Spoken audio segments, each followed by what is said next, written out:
En este vídeo de la lista de reproducción de Derecho Mercantil vamos a estudiar los contratos relacionados con el mercado de bienes. Los contenidos son los siguientes, los que vamos a estudiar: la comisión mercantil, el contrato de mediación, el contrato de agencia y los contratos de distribución comercial. La comisión mercantil tiene sus orígenes en una figura de gran tradición histórica que está vinculada a las ventas de plaza a plaza. El contrato intuitu personae está celebrado en base a las condiciones personales del comisionista. Y la función económica de la comisión mercantil es una función económica tradicional y así desplazada por nuevas figuras contractuales, sistemas de organización empresarial y modernas técnicas de comercialización. Ahora cobra importancia en relación a las comisiones especiales y debido a su función supletoria respecto de muchos negocios de causa gestoria. La comisión mercantil, caracterización y mercantilidad. El artículo 244 del Código de Comercio establece que se reputarán comisión mercantil el mandato cuando tenga por objeto un acto u operación de comercio y sea comerciante o agente mediador del comercio el comitente o el comisionista. El artículo 541.1 de la propuesta del Código Mercantil del 2013 se decía que la comisión es el mandato conferido por una persona denominada comitente a otra denominada comisionista que se dedica profesionalmente a hacer encargos por cuenta de otros o a realizar actividades que sean de la misma clase que el encargo recibido. Hay distinción de figuras afines: el contrato de agencia y los colaboradores dependientes. El contrato de agencia tiene un carácter estable y duradero, es un contrato de duración, y los colaboradores dependientes forman parte de la estructura de la empresa. Formación del consentimiento en la comisión mercantil. Puede haber aceptación tácita del contrato, porque en el artículo 249 se dice que se entenderá aceptada la comisión siempre que el comisionista ejecute alguna gestión en el desempeño del cargo que le hizo el comitente, que no se limite a la determinación en el párrafo segundo del artículo anterior. O puede haber formación del consentimiento si rehúsa de la comisión. En el caso de rehusar un comisionista el encargo que se le hiciere, estará obligado a comunicarlo al comitente por el medio más rápido posible, debiendo confirmarlo en todo caso por el correo más próximo al día en que recibió la comisión. Contenido y efectos. En nombre propio, representación indirecta, artículo 246 del Código de Comercio. Dice que cuando el comisionista contratante en nombre propio no tendrá necesidad de declarar quién sea el comitente y quedará obligado de un modo directo, como si el negocio fuese suyo, con las personas con quienes contratare, las cuales no tendrán acción contra el comitente, ni éste contra aquellas, quedando a salvo siempre las que respectivamente correspondan al comitente y al comisionista entre sí. Y luego también en nombre del comitente puede haber representación directa. El contrato y las acciones derivadas del mismo producirán su efecto entre el comitente y la persona o personas que contrataren con el comisionista, pero quedará éste obligado con las personas con quienes contrató, mientras no pruebe la comisión, si el comitente la negare, sin perjuicio de la obligación y acciones respectivas entre el comitente y el comisionista. Esta representación indirecta y representación directa hace referencia a las posibilidades de actuación del comisionista. En cuanto a la posición jurídica del comisionista, tiene unas obligaciones, que es cumplir la comisión aceptada y desempeñar personalmente de la comisión. También tiene que seguir las instrucciones del comitente, que hay una comisión imperativa, comisión indicativa y comisión facultativa. También tiene que rendir cuentas y tiene obligaciones accesorias, como puede ser la restitución de los fondos sobrantes y devolución de las mercancías no vendidas. Tiene que custodiar y conservar las mercancías objeto de la comisión y tiene otras obligaciones. También está prohibida la entreentrada y negocios de aplicación. Ningún comisionista comprará por sí ni para otro lo que se le haya mandado vender, ni venderá lo que se le haya encargado comprar sin licencia del comitente. Y tendrá responsabilidad. Los incumplimientos contractuales generan la responsabilidad contractual de los artículos 1101 y siguientes y 1124. La comisión de garantía se establece en el artículo 272 del Código de Comercio y dice que si el comisionista percibiere sobre una venta, además de la comisión ordinaria, otra llamada de garantía, correrán de su cuenta los riesgos de la cobranza, quedando obligados a satisfacer al comitente el producto de la venta en los mismos plazos pactados por el comprador. Tiene derechos subjetivos, que vienen en el artículo 276 del Código de Comercio. Derecho a retención.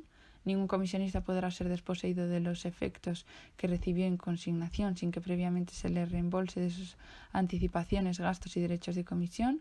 Tiene derecho de preferencia por cuenta del producto de los mismos géneros. Deberá ser pagado el comisionista con preferencia a los demás acreedores del comitente, salvo lo dispuesto en el artículo 375. Y hay unas obligaciones del comitente dentro del contenido de efectos de la comisión mercantil. ¿Cuáles son? 1. Abonar la comisión, provisión de fondos, indemnizar al comisionista por los gastos incurridos. El corretaje. Su regulación en la propuesta del Código Mercantil del 2013. Viene el artículo 245.1, con una definición. Por el contrato de mediación o corretaje, una de las partes, denominada mediador, se obliga a promover o facilitar la celebración de un determinado contrato entre la otra parte y un tercero.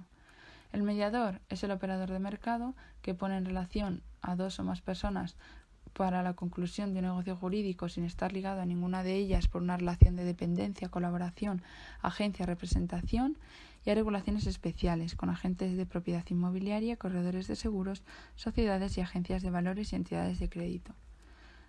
Hay distinción de figuras. Tenemos que distinguir entre la comisión y la agencia. La comisión.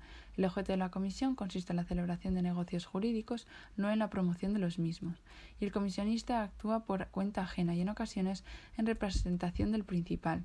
Hay subordinación del comisionista a las direcciones del comitente. La agencia es un contrato de duración frente al carácter esporádico del corretaje y el agente puede actuar en representación del empresario. Vamos a ver ahora la Ley 12/1992 sobre el contrato de agencia. Fruto de la transposición de la Directiva 86/653/CEE de 18 de diciembre de 1986 sobre agentes comerciales independientes. Tiene la misma función tuitiva del agente. Ello se manifiesta por el principio de imperatividad del régimen del artículo 3, que dice que cuyos preceptos tienen carácter imperativo, a no ser que en ellos se disponga expresamente otra cosa. Y tiene un distinto ámbito objetivo. La directiva se refiere únicamente a la agencia de compra y venta de mercancías, mientras que la LCA se aplica a las distintas modalidades del contrato de agencia, cualquiera que sea su denominación. Caracterización de la agencia. Viene en el artículo 1. Por el contrato de agencia, una persona natural o jurídica denominada agente se obliga frente a otra de manera continuada o establece a cambio de una remuneración a promover actos o operaciones de comercio por cuenta ajena o a promoverlos y concluirlos por cuenta y en nombre ajenos, como intermediario independiente sin asumir, salvo pacto en contrario, el riesgo y ventura de tales operaciones. Primero, el agente es un intermediario independiente. Ello implica la exclusión de los representantes y viajantes de comercio dependientes y, en general, personas vinculadas al empresario con una relación laboral. Y segundo, hay una distinción en base a la noción de dependencia.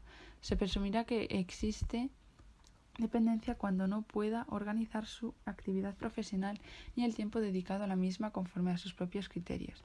El agente puede ser un trabajador autónomo dependiente. 2. El contrato de agencia es un contrato de duración, pues exige estabilidad o permanencia. 3. La actividad del agente consiste en promover actos o operaciones de comercio por cuenta ajena o a promoverlos y concluirlos por cuenta y en nombre ajenos. El artículo 6 dice que el agente está facultado para promover los actos o operaciones objeto del contrato de agencia, pero solo podrá concluirlos en nombre del empresario cuando tenga atribuida esta facultad.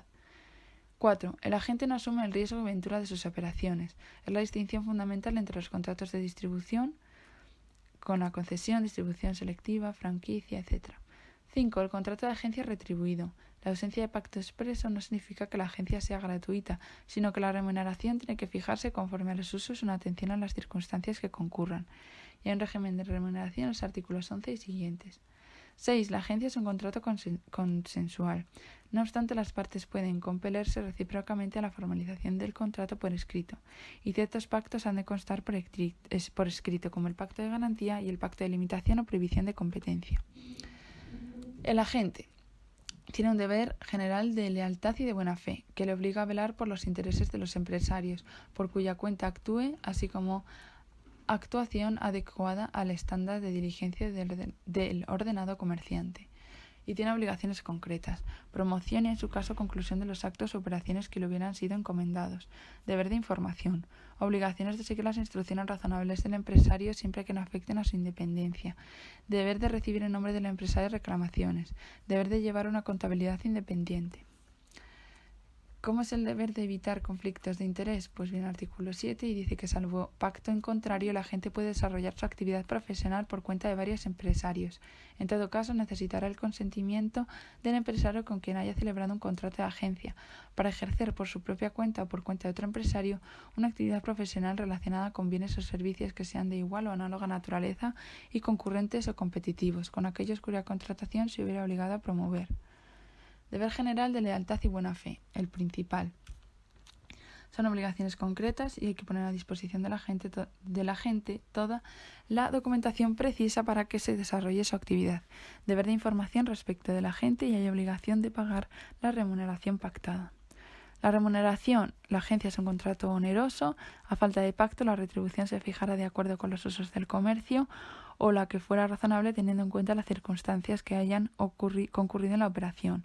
Sistemas de remuneración, la remuneración de la agente consistirá en una cantidad fija, en una comisión, una combinación de los dos sistemas anteriores y la comisión es que cualquier elemento de la remuneración que sea viable según el volumen o el valor de los actos o operaciones promovidos y en su caso concluidos por el agente.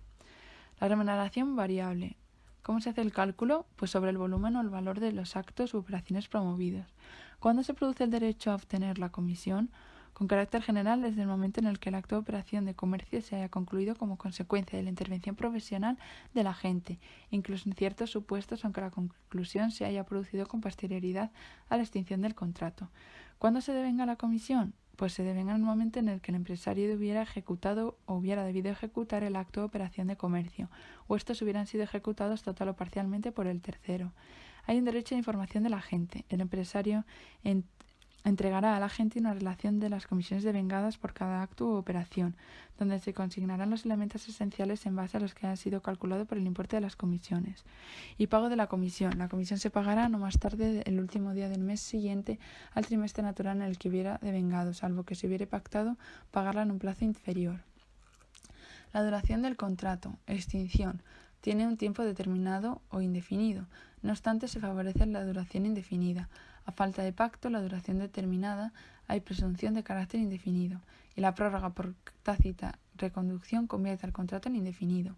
Causas de extinción: el cumplimiento del término pactado, la denuncia unilateral, el incumplimiento de las obligaciones, la declaración de concurso de acreedores o la muerte del agente.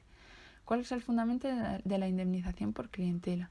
Pues es compensar a la gente por las ventajas de su actividad anterior y seguirá produciendo al empresario una vez extinguido el contrato, que se basa en un pronóstico razonable sobre la susceptibilidad del empresario de continuar disfrutando de la clientela con aprovechamiento económico.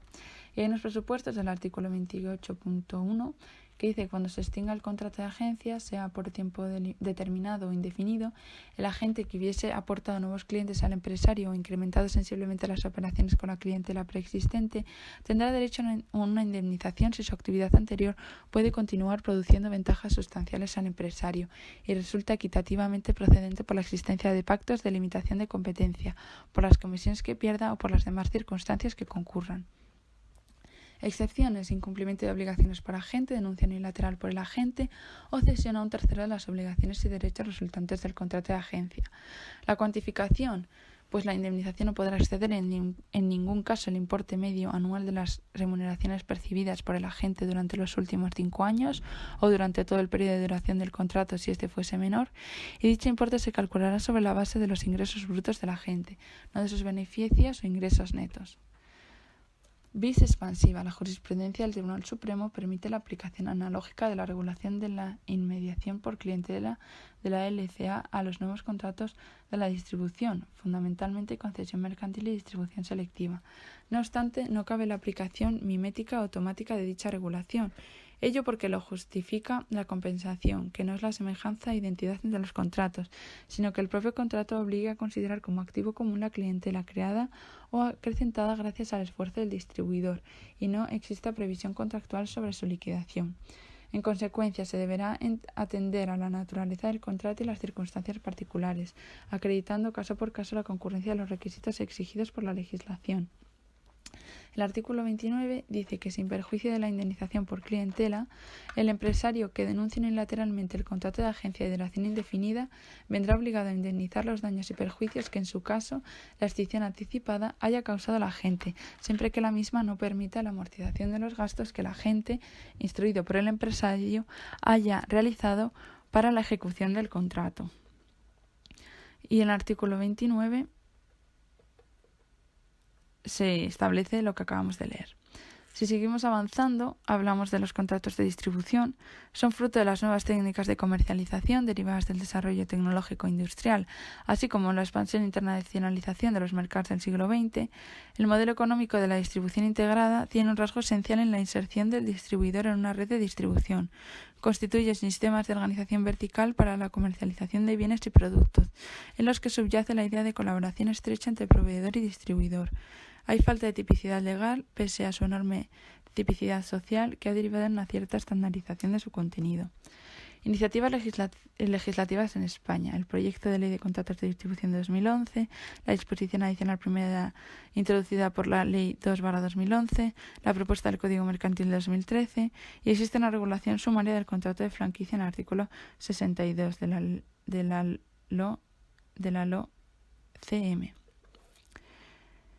El Reglamento 2022/720 de la Comisión de 10 de mayo de 2022 de exención por categorías para acuerdos verticales viene a decir que los acuerdos verticales de distribución pueden incluir cláusulas restrictivas de la competencia.